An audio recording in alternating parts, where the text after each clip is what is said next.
Hey everybody, it's Bruno on NB, where not everything has to be serious. And I have to tell you, I am super excited to have my next guest.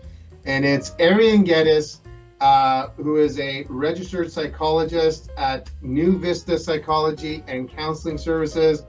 Arian, you know we're not going to keep it serious the whole time. Serious is boring. Thank you so much, Bruno, for having me. It's an honor. And I think that's maybe why we got along from right from the beginning when you said serious is boring. That's why we all love Arian, that's for sure. But Arian, let's, the caption, let's get some people into the game, into your game. It's a very important game. We're going to have a little bit of fun, but there's nothing more serious about mental health, right? Absolutely. So our caption says over here, we're going to talk about the top mental health vital. Walk us through what that means, first of all, and let's start off with maybe the top one. Absolutely. I think mental health is a spectrum, and there is historically there has been a misconception that people who have mental health issues is us versus them. And now, as we are recognizing, or as I say, the time is changing. So the mental health vitals for anybody who is watching this or listening, the first one actually would be sleep, lack of sleep disturbances. The person would notice that you're having trouble falling asleep, staying asleep, or going to sleep. The first one. The second one would be mood. You find your mood irritable, angry. You get into things that normally would not bother you, then you know something has kind of shifted. The third one would be impacts on interpersonal relationship and people closest to us. Generally, they bear that burden. So normally, again, there's conflict, things that would normally, under normal circumstances, would not bother you. This would become an issue. The fourth one would be, again, lack of enjoyment in normal activities. And the fifth one, lack of motivation to do your daily routine or task that you used to do. Well, let's start off from the top. It's so funny. You know, and I'm trying to be like serious too, because you know you're one of my favorites. You know that, and I'm not trying to make fun of it, but I'm just saying you brought the 5, and every single time that we talk, those are perfectly good. I sleep well the night before I have to talk to you. You know, we're gonna have fun and engagement and everything like that. But unfortunately, the world is not like that every time you have a conversation or orientation. But let's start with the first one, Arian. You talked about sleep. Mm-hmm. Okay. How do you know? Like, I know it's kind of like I don't sleep well, but what does that even mean these days? Like, what does a good night's sleep mean? Absolutely. So it depends on every person, but the average, according to stat, is the average sleep is 7 to 8 hours. There are people who function in 4 hours of sleep quite well, and they are energized. And there are other people, generally your sleep is disturbed. You wake up early mornings, or you can have difficulty falling asleep. So generally you wake up, you're tired. Or if people who kind of during the certain season, October until April, they experience something called a seasonal affect disorder, then that is another thing. They sleep more, but still they are exhausted. They're that fatigue, that exhaustion that never goes away. So the quality of sleep is more important than the quantity. And if the average is, again, we are not expecting it to be 100%. If 5 nights out of 7 you have a good night's sleep, meaning you get a good 7 or 8 qualities, then that would be considered a good kind of like an average, or for lack of a better term here, normal or healthy. You know what, Arian, and again, I'm not trying to be funny, because now let's get serious. When we're serious, we're really serious. But the big thing is, when you say 7 to 8 quality hours of sleep, you know, like when you have a newborn or young kids at home, man, that 8 hours a week you get quality sleep. So that'll really affect right off the bat on how you're productive and your diet and everything like that. So number 1, sleep. Number 2, let's talk about number 2 now. Okay, that was mood. Generally, you notice your mood down in the dumps, or you don't enjoy activities that you normally do. So the person seems more withdrawn, or also lack of motivation or energy. Again, energy is key. Again, you're right. situational, if there are a stress you're dealing with, stressors, that is normal that you're going through. Generally, something that we would be considering it clinically significant, it happens 2 weeks in consecutively and beyond. And there's no harm to just go see a professional and kind of find better coping skills. Because we live in a culture, again, where productivity is key, but we don't understand that without self-care, without taking care of ourselves, our productivity will be impacted.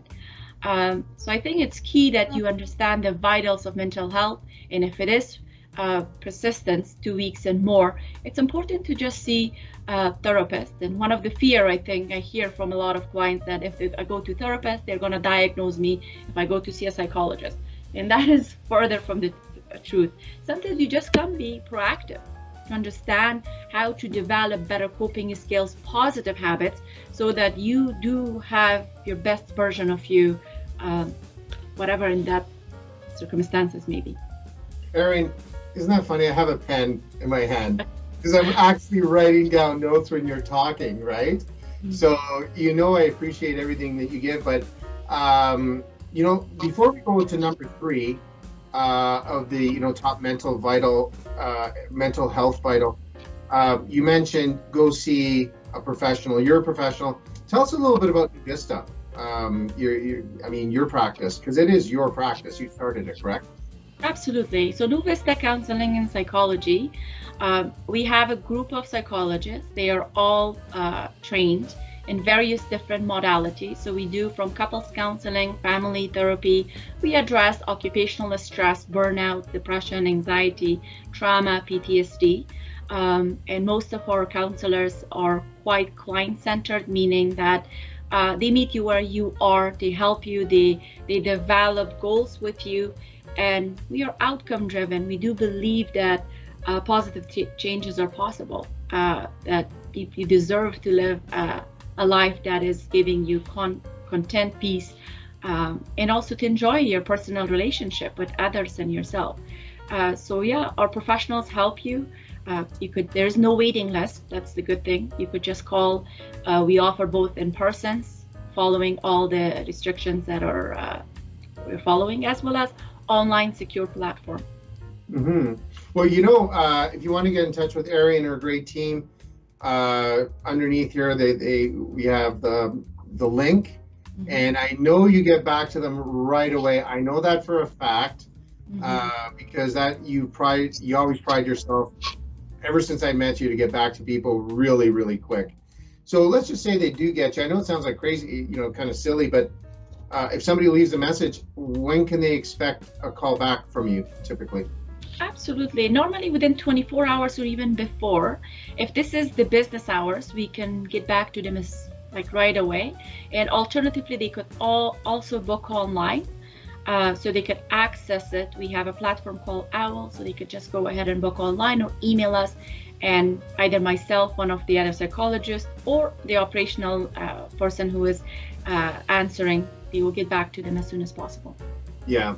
And I say this again, but I always admired that about you. It's like when somebody calls you, boy, you're fast. You're on the ball because you care about people, and that's probably why you do really well at what you do. Let's go to number 3. Sure. I have a good idea for our next episode too. So let's go to number 3. Excellent. So number 3 was interpersonal relationship, and we have all noticed, believe it or not, most of our issues and solutions lies in our interpersonal relationships. So generally, another mental health vital that we assess, how are you doing how are you getting along with people close to you? And that could be from your partner, from your people who live with you, roommates, colleagues, or anybody. Another major thing would be when the mood is impacted, generally the threshold patience is gone, and we could be kind of irritable a little bit, maybe impatient. So that could bear a burden in our personal relationships. So that's another sign that we do offer help in how to kind of mitigate that, and developing once again better coping skills to address that. But those are some of the top 10 mental health vitals that we assess. And also for those who are watching today, and if you're struggling, there's always help. It's totally okay to ask for help. I like that, how you explain the interpersonal. But here's a question for you. Free diagnosis, eh, Arden? I'm getting free diagnosis here. Who needs to go to your clinic? Just watch my show. No, but here's something for you. But when we first met, that was years ago. You would have maybe assessed, say, my interpersonal energy or whatever at 9 out of 10, because we're like outgoing and this and that and the other thing. When do you know that it's not an issue with interpersonal, but just you're kind of getting older? You don't have as much energy, and you don't have isn't that something you take into consideration when you say, geez, my interpersonal motivations are a lot lower, but I feel I'm just tired. How do you deal with that? Absolutely. And again, each person is different. We don't have a specific standardized measure. Whatever that will be your normal. And each person's normal is different. If you're somebody who is more social versus somebody who is a little bit withdrawn, whatever that your normal would be, then you notice changes in your interpersonal relationships. The people around you notice that. And again, the goal is not to be 100% that, one time you're having something, if you're having a stressor, then there's a factor that's playing a role, versus out of the blue now you're feeling for a week or more than a week. The same goes with anxiety. There's normal anxiety when you're having a job interview, starting a new job, going on a new date, you're getting married, normal anxiety. Then there's clinical anxiety where it impacts your sleep, your mood, it impacts your appetite, and its persistence for 2 weeks or more or over a month. Then that is when I would recommend that's the time to come and see somebody, and hopefully you could learn new coping skills, how to manage some of these mental health vitals, and self-care, how to do intentional self-care. And counseling, when psychologists talk about self-care, it's a very intentional act. I guess we could talk about it at a different time, or unless if you have questions. I have a great idea for the next time. Excellent. I've learned to listen because you give really good advice. So let's go to number 4. I'm not rushing through them because I have that idea. So number 4. Lack of motivation. I think I did elaborate it on the second one as well. That would be lack of motivation to do things. You've lost motivation. Your task procrastination is key. Now procrastination, everything seems overwhelming. Task that you would normally finish within an hour takes you 4 to 3 hours. And that's another mental health vital, that you pause and you want to know, okay, is there something I need to focus on? Is there some more, I need to add more self-care? That's your body is your best guide.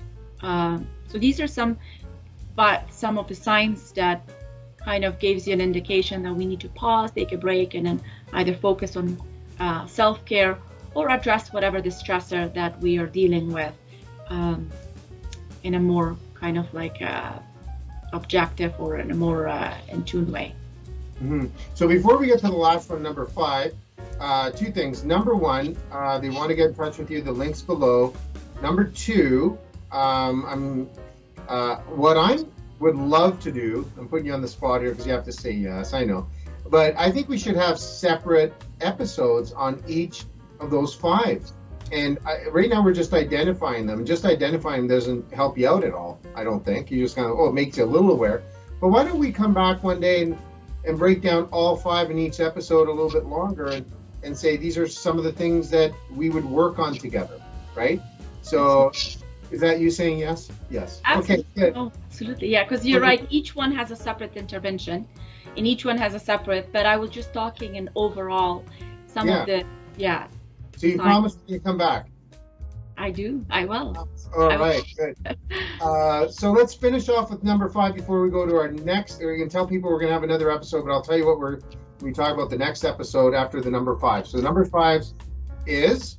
I think I did talk about it a little bit, as I was talking about all the mood, the energy level, the procrastination, the sleep. So I did talk about it a little bit. So they are kind of all. I think I compounded them all together.